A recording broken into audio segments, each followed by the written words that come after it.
See Jumbo, everybody. We're still celebrating Black History Month.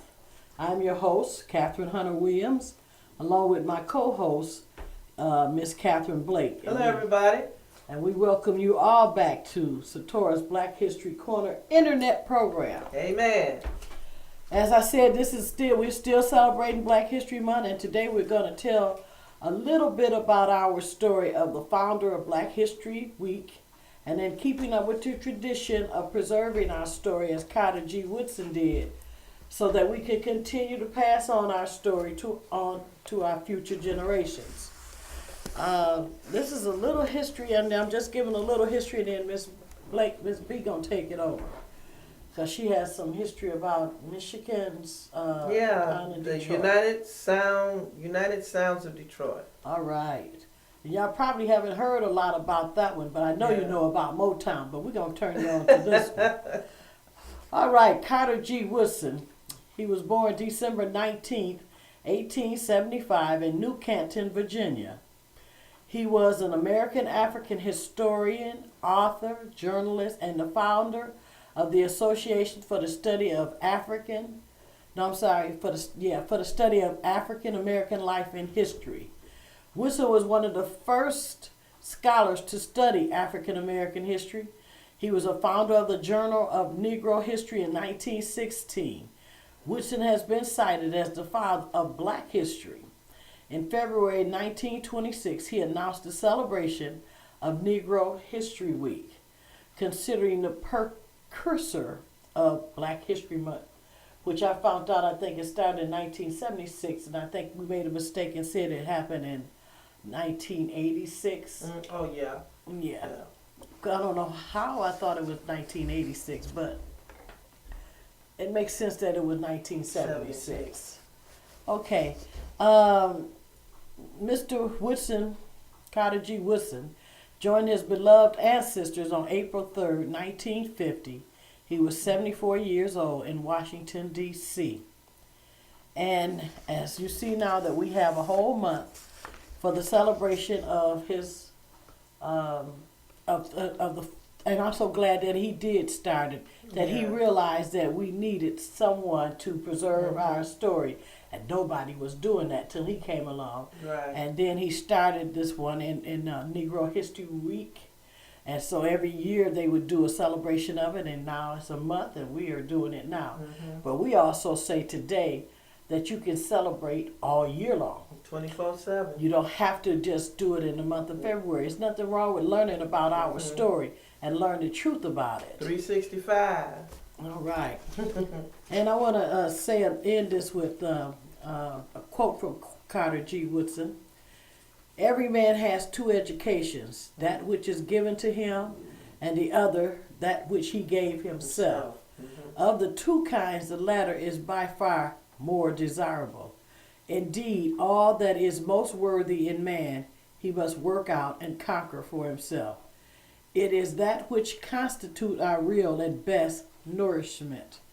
What we are merely taught seldom nourishes the mind like that which we teach ourselves.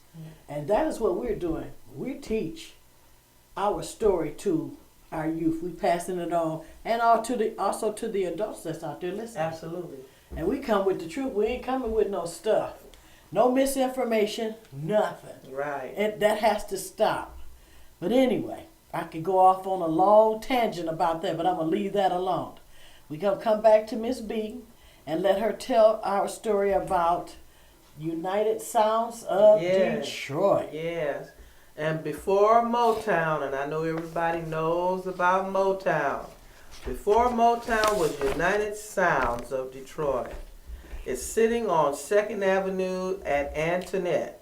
United Sounds became Detroit's first major recording studio in 1933. 1933.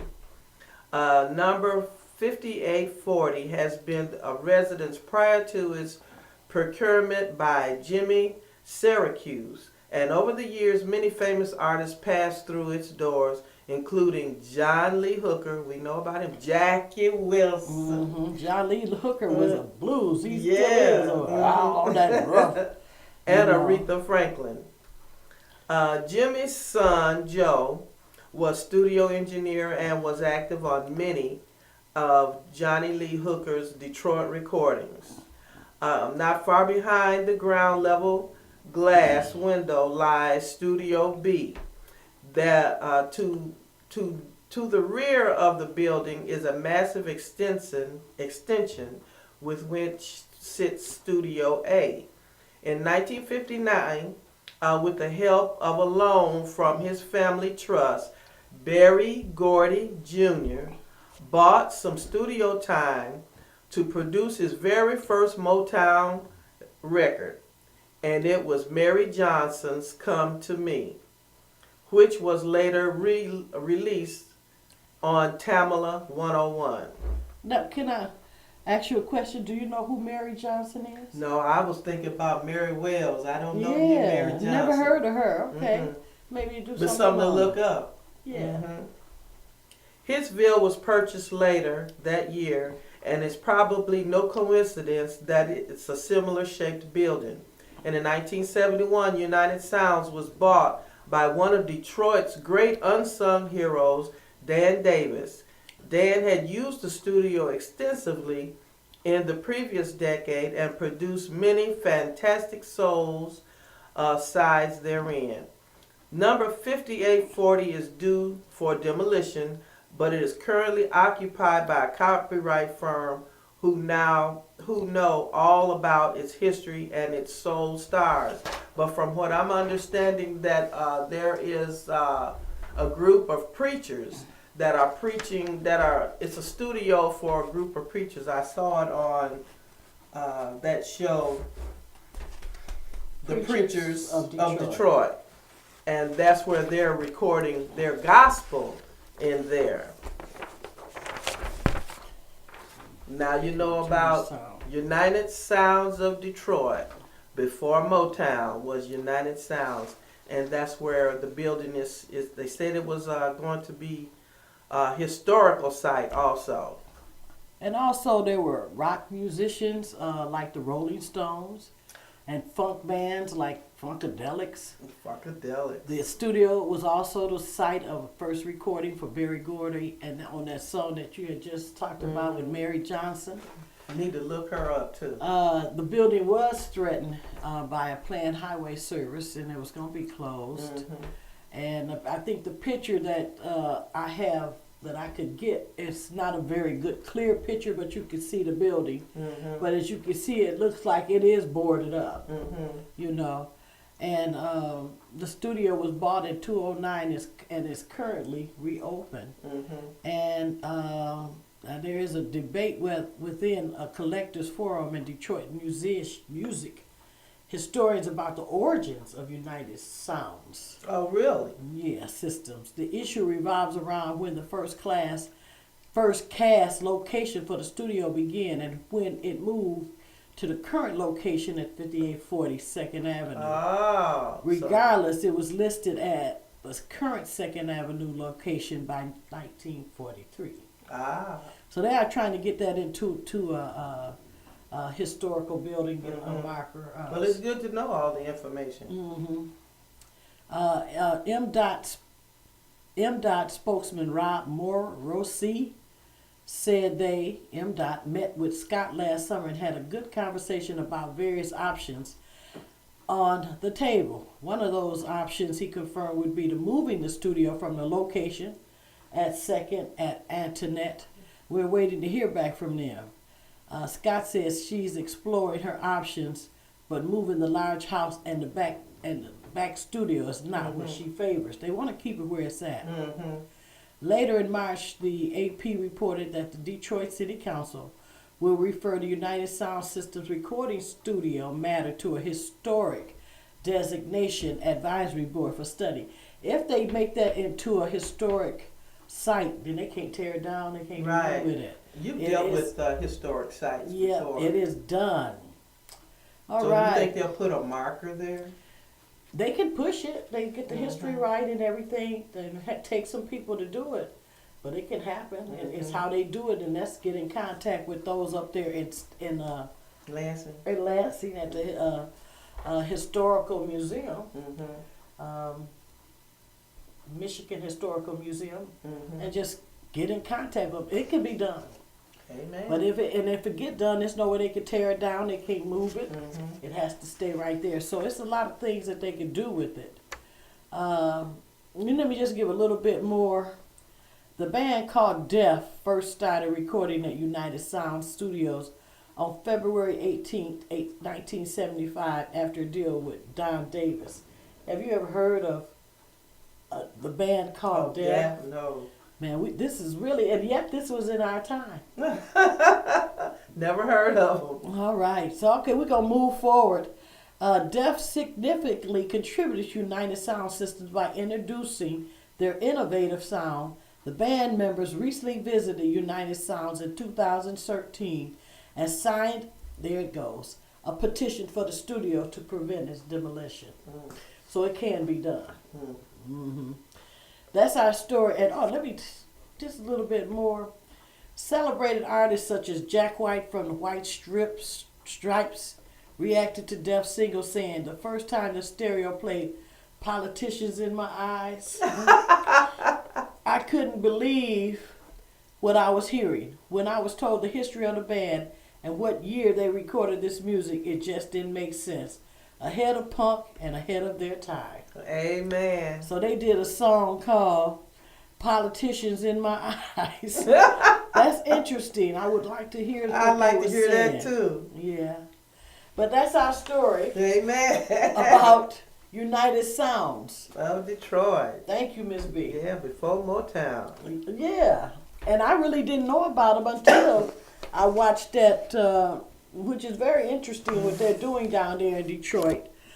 Preachers Preachers in Detroit. in Detroit that's coming together to help fight poverty, hunger, water bills, and all kind of stuff that's going on down. Just all the ills that's going on in Detroit that they're going to try to deal with. Excuse me. Yeah. So, and it's interesting to watch these preachers, how they interact with each other, because some of them have some huge egos. Issues. Whoa. Oh. Anyway, I'm going to leave that one alone. Excuse me again. There I go. You need some water? Maybe. John, can we get some water, please? Bring a couple of them, because I may jump up here and start doing it too. Our next story is going to be about Grandville Woods, who is a inventor. And soon as John comes back, we'll have some pictures of him up so that you can see who he is. We have talked about him before. Can I get some too, John? Thank you. Thank you. Yeah, knock this tickles off just in case I get Yeah. a tickle going, because I usually be the one who be coughing, not you. Oh, okay. Granville. Thank you. Sorry Taylor. about that. Okay. Mm-hmm. You ready? Mm-hmm. You sure? Mm-hmm. All right. Thank you, John. Very much. It's a little closer. Okay. Now, this is knock all tickling and everything off. Amen. I hope so. Mm. We might have to get us some cups made and keep tea or something with us. Some green like tea they or do something. on the TV Or show on lemon the tea. news. Okay. All right. Grandville T. Woods. Granville Taylor Woods was born April 23rd, 1856 in Columbus, Ohio. He was an American African inventor who held, listen, more than 50 patents.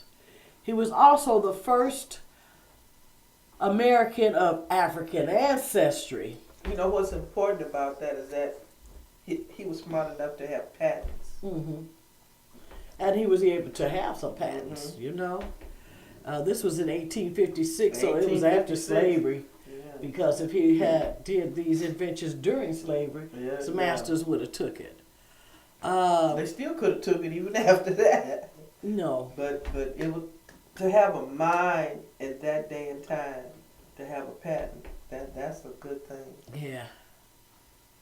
But they couldn't have took it from me. That was 1850. Wait a minute. When was slavery over? 1865. It's 63. 63. So You know what's really good point though I'd like to make out here though, make it at this point, when you put a patent application in, back then they didn't ask the race of the applicant. So I mean I mean Oh. that's got to show you right there that there's a far-sightedness, a forward-thinkingness of the people who create this, and the patents actually are covered in the Constitution. The Constitution, Oh, actually, okay. the Patent Office and all that. That's how geared up they were towards moving forward in this for this country. So I mean, that's one thing you got to say about this country that other countries didn't have. From the onset, they had the patent process in place. That's amazing. It really is. And to have a mind back then to put a patent on it. plus he was also born and raised in Columbus, Ohio. He wasn't in the southern states. Oh, okay, yeah. Yeah. Whole new wavelength, new way of thinking. Mm-hmm. Yep.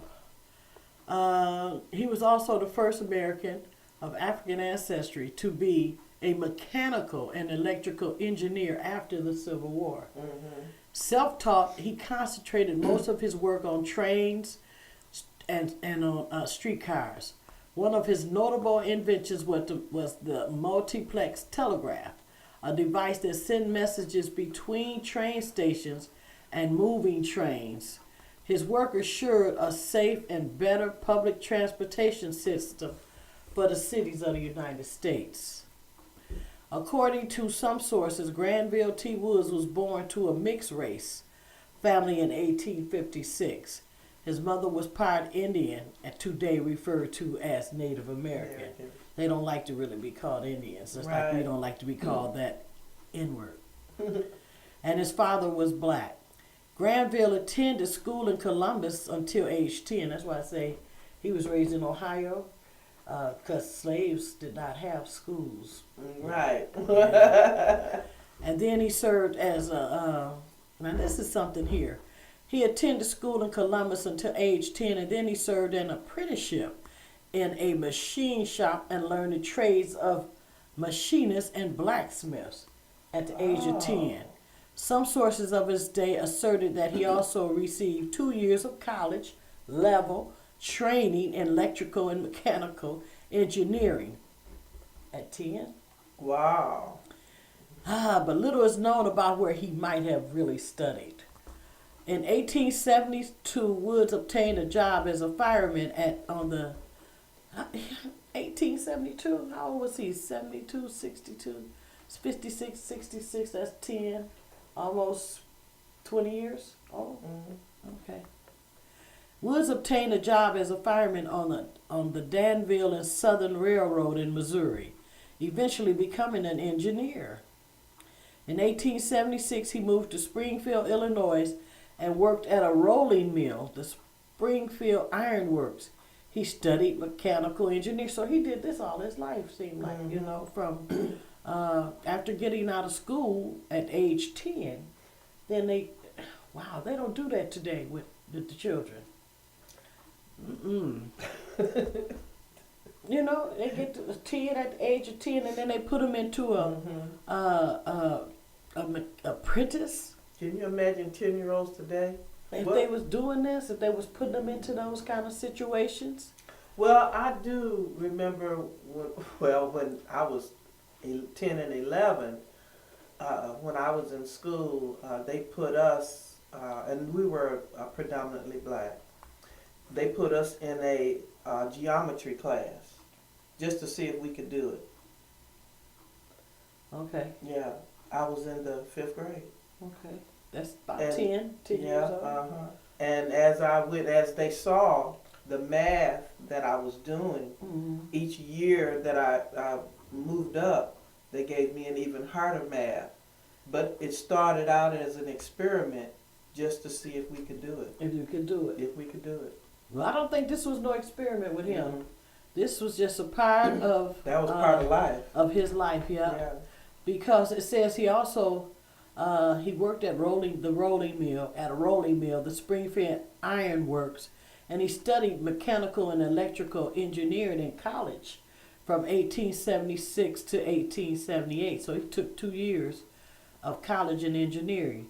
In 1878, he took a job aboard the Ironside, a British steamer, and within 2 years became chief engineer of the steamer.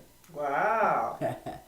Lord. When he returned to America, he became an engineer with Dayton and Southwestern Railroad in southwestern Ohio. In 1888, he moved to Cincinnati, Ohio, and established his business as an electrical engineer and inventor.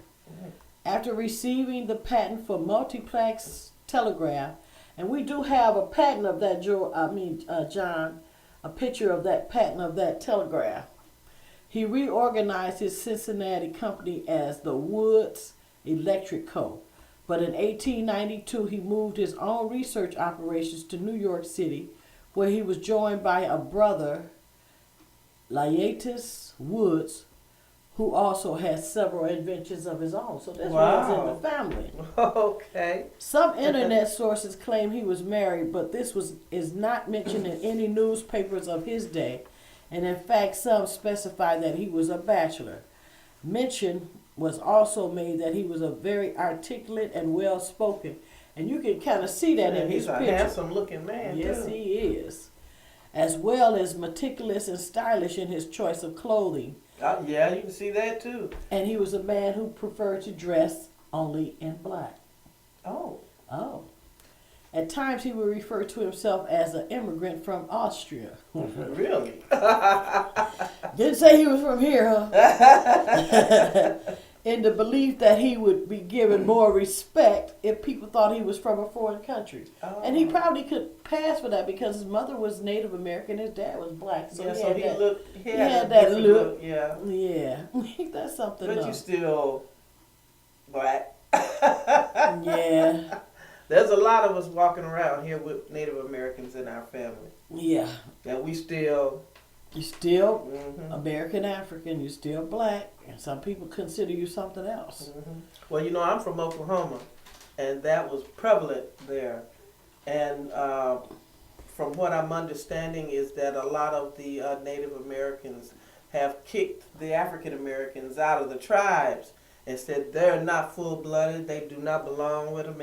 And from what black people are saying, we mingled, so we are. We part of y'all. Rather than to say that they have full African and American African blood within them, they rather say I got some Indian, so it's supposed to make them a little distinctive, make them different or something because they got some of that Native American blood. But all of us got something in us. But the Native Americans said we don't want y'all no more.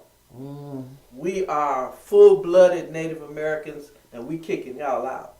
Out of the tribe? Out of the tribe.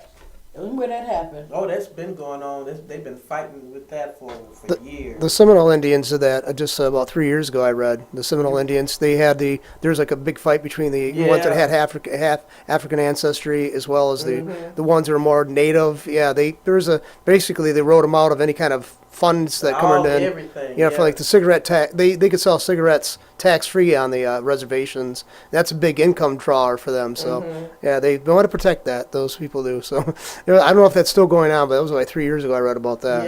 Yeah.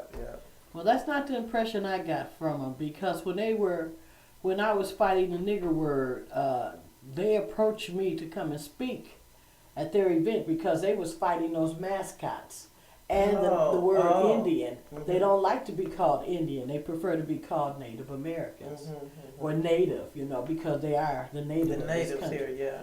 But they wanted to work with us, to help because they was kind of doing the fight. It was a little different, but it was the same thing. Well, see, Oklahoma was a reservation state. That's where they all herded to Oklahoma. And there were a lot of black people that went there, that lived there. And yes, they commingled. Yeah, they did. They did. And now they want That's just human nature. Yeah, So they said, no, y'all not full-blooded Native American. Y'all gone. Get on out of here. Well, that's another issue. Maybe we could talk about that some other time. Okay, but it's just so interesting that he would say that he was from Austria. That he would be given more respect if people thought he was from a foreign country, and they do, and that still happens today. Today, yeah. As opposed to being American Negro.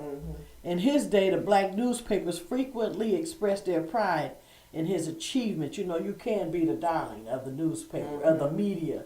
The media can lift you up And tear you down. tear you down. Saying he was the greatest of Negro inventors and sometimes even calling him professor, although there's no evidence he ever received a college degree. But wait a minute. Oh, what? Wait a minute. See, he only went to, he studied mechanical and electrical engineering in college from 1876 to 1878. But he didn't get no degree. Oh, he didn't get a degree. Okay, Woods developed several improvements to the railroad system and was referred to some as the Black Edison. I don't know why they always have to call us some white person that we are like them, or he's a black Clark Gable, or why can't you just be? I know I have a little beef with that because why can't you just be what you are? Yeah, you what know? you are. He is what he is, and Edison was who he was. In 1885, Woods patented an apparatus which was a combination of a telephone and a telegraph device, which he called telegraphony. Okay. Would allow a telegraph station to send voice and telegraph messages over a single wire. He sold the rights to this device to the American Bell Telephone Company. In 1887, he patented a synchronous, may not be pronouncing that right, multiplex railroad telegraph, which allowed communication between train stations from moving trains, a technology pioneered by Lucius Phelps in 1844. Thomas Edison later filed a claim to the ownership of this patent. In 1888, Woods manufactured a system of overhead electric conducting lines for railroads and models after the system pioneered by Charles Van de Poele, a famed inventor who had by then installed his electric railway systems in 13 United States cities. In 1889, he filed a patent for an improvement to the steam boiler furnace. Granville Wood had often had difficulties in enjoying his success as other inventors made claims to his devices. Thomas Edison made one of these claims, stating that he had first created a similar telegraph and that he was entitled to the patent for the device. Woods was twice successful in defending himself, proving that there were no other devices upon which he could have depended or relied upon to make his device. After Thomas Edison's second defeat, he decided to offer Granville Woods a position with the Edison Company, but Granville declined. I would have too. Woods sometimes credited with the invention of the electrical third rail. However, many third rail systems were in place in both Europe and in North America at the time Wood filed for his patent in 1901. Thomas Edison had been awarded a patent for the third rail almost 2 decades earlier in 1882. Woods also sometimes credited with the invention of the air brake in 1904 for trains. However, George Westinghouse patented the air brake almost 40 years prior.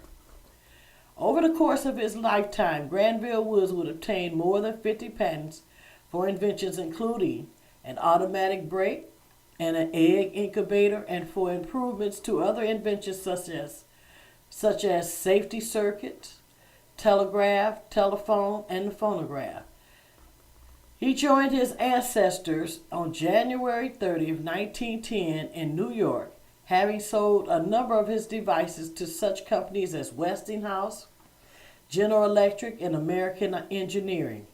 Until 1975, his resting place was an unmarked grave, but a historian, M.A. Harris, helped to raise funds and persuade several of the corporations that used Wood's inventions to donate toward a headstone. Oh, right. Yeah. It was erected at St. Michael's Cemetery in Elmhurst, Queens, New York. So he went through a lot of changes trying to just get his patents in his name and claim and hold them. So that is our story of Granville Taylor Woods, Sold it to Bell. Look what Bell did with it. Yeah, we got telephones today. He was an American African inventor who held more than 30 patents. All right, Wow. that was a good story. Yes, it was. Yeah, we need to do more about invention or inventors, you know, that and Absolutely. talk about them, and, because a lot of times there's misinformation about that. We think that, like for instance, peanut butter. Yeah. People think that George Washington Carver Carver. invented peanut butter. He did not. So, you know, we need to clear up all those little misunderstandings. I have had some people really get angry at me because I said, you know, they would get up there and had a list of different people that had made different inventions, and they had that one. And I said, I'm sorry, but he didn't do that. What you mean he didn't do that? Yes, he did, you know. So that stuff needs to be cleared up, and that misinformation has got to stop. And today we have a World Wide Web, an internet system that we can come and go to and find out all this information. Yes. We have access to different books, and we can go and research this information to make sure that it's accurate. And that's why when we was telling you about the people that were going up against him, the patents that he had said he did, but he fought Edison and won his patents, but then he sold some, but then some had sold the patents 40 years prior. It's all there. Yeah. So that misinformation that's going out now has to stop. All right. All right. All right, we're at the end of our program, and we sincerely hope you enjoyed our theme song, Be Proud to Be Black, Amen. which if you bought it, you'd have a good song to play at any of your events or starting off your events or throughout your event. It's a great song. It features Martin Luther King and Malcolm X. You know something, I never could understand why people celebrate the death of a person. You know, I don't, what's your opinion on that? Because I don't understand that. The celebration of the death of a person rather than celebrating their life and Their legacy. life and legacy. Yeah. That's that I would much rather do, is remember the good times and Things they did. Right. Because Malcolm The things X, that empower you. yeah, his assassination was recently, and you know they own the Betty Shabazz, I guess it's the organization. They own that Audubon room now, and that's their organization. Anyway, they did a commemoration over the weekend. I think it was last week or the weekend, maybe Friday, a commemoration of his death. And I'm saying, why would his daughters do that instead of doing his life on his life and his legacy that around he his left? birthday? Yeah, which is what we're gonna do. Right. Yeah. So we here at Satora's Black History Corner, we don't celebrate their death. We celebrate their life and the legacy that they left us. Well, to each his own. Yeah, because y'all gonna do what y'all gonna do, but I'm just Yeah. saying what Satora's Black History Corner does. Yeah. Okay, and I've been like this even when I had the museum. I would not celebrate their death. I just no way. Even I think they was trying to do it at the University of Michigan at one time, and they wanted to involve me, and I said no, I'm sorry, I can't get into that the celebration of death. But you call me in May, Celebrate the life. celebrate his life. I'll be right there with you. So get this CD if you can, and you can contact TP, and his number is 810-962-3258, 810-962-3258, and it's Be Proud to Be Black, featuring Martin Luther King and Malcolm X, written by TP the Product. And this is Flint's own. He's a young man. He needs your help. Come on, people, come on out. Amen. 810-962-3258. As we close out the celebration of Black History Month on Friday, February 27th, the Comet Study Group will be celebrating their 10-year anniversary. We're still here. Our program will be held at Page's Bookstore at 132 West 2nd Street, downtown Flint, from 5 to 7 p.m. Our guest speaker will be historian and educator Lamar Davis from Job Corps. Music will be provided by Afro Jabi African Village. The Family Pledge, written by Maya Angelou, will be spoken by Griot Jerry Gaines. And we'll have a surprise guest, Natasha Thomas, who now has a band. She does not really do poetry anymore, but she's coming to speak a little bit. We're going to give her a little time to speak. Okay. And we'll have a soul food dinner that will be served. So come on down and celebrate this wonderful period of 10 years of the Commit Study Group still being together. And we was talking about that because it's so hard for organizations, and we're not an organization, we just a Commit Study Group. We're a study group. That's all we do. We're not a history book club or nothing like that, because we can be in one book for a year. We're a study group, but yet we've been here for 10 years. We're still here. So, anyway, Amen. I hope to see y'all there Friday. And it's from, like I said, 5 to 7, and it'll be at Page's Bookstore. Satora's Black History Corner internet program comes to you via satellite at allpointstv.com. You can watch our program every second and fourth Monday of the month, starting at 3:30. Also, be sure to watch What's Going On with political pundit Dr. George Moss every Monday at 2 p.m. As always, I like to say, Asante, a Swahili word for thanks to all of you who have watched our program today. And if you have liked what you have seen and heard, please pass it on. We need your support, for without it, we would truly cease to exist. Remember, you can celebrate Black History Month all year long. 365, 24/7. Yep, just pick up a book and read some history about Grandville T. Woods to your child. You know, buy a book, do something. Absolutely. Do it all year long. And Black history is more than Dr. Martin Luther King and Rosa Parks. Yes, There's we have more. a strong history that about our people, what they've done. You can even Right. go to Africa, and I want to talk. Next time we come on, we're gonna talk about Musa Sana. I'm gonna talk about he was the richest African in Africa at one point in time. Oh, okay. Yeah, interesting story about him. He had Oprah money. He had more than Oprah money. The man was rich. Okay. I mean, I like to say, well, they say wealthy means more than rich. So I would say he was wealthy. Okay. Extremely wealthy, because he had gold mines. Yeah. Yeah, okay. All right. Diamonds, gold. And His is gold. His Yeah. his whole fortune was made in gold. That whole country is And it rich. passed down from Yeah. generation to generation. But I'm getting ahead of myself. I'm going to tell the story next time All right. we come on. So keep on keeping on with us. Can't wait. Hotep, which means peace.